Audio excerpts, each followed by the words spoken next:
আসসালামু আলাইকুম রহমতুল্লাহি ওয়া বারাকাতুহু। আমি আশরাফ মাশাআল্লাহ ভাইয়া পেজ থেকে বলছি।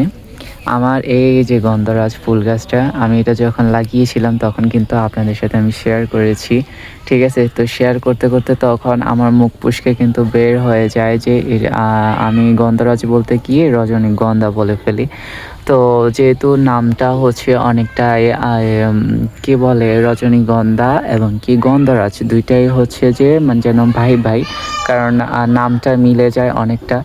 তো আলহামদুলিল্লাহ তো আমার গাছটা আমি লাগিয়েছি আজকে ১ মাসের মতো হবে। খুব সুন্দরভাবে বেড়ে উঠছে এবং কি ফুলও আসছে, কলিও আসছে এগুলা সবগুলা থেকে আ আলহামদুলিল্লাহ। তো যাই হোক যেটা বলতে চেয়েছিলাম আমি এটা লাগাইতে, লাগাইতে বলেছিলাম যে উম আ এ গ এ গন্ধরাজকে আমি রজনীগন্ধা বলে ফেলি। ঠিক আছে? তো সেটা নিয়ে অনেক মানুষই আমাকে কমেন্ট করে শুধু যা তা বলছে, বলছে যে বাগান করিস কিন্তু নাম জানিস না ঠিকমতো। তো বাইরে, বাইরে ভাই, ভাই সেজন্য আমার নামটা মুখ ফসকে বের হয়ে গেছে।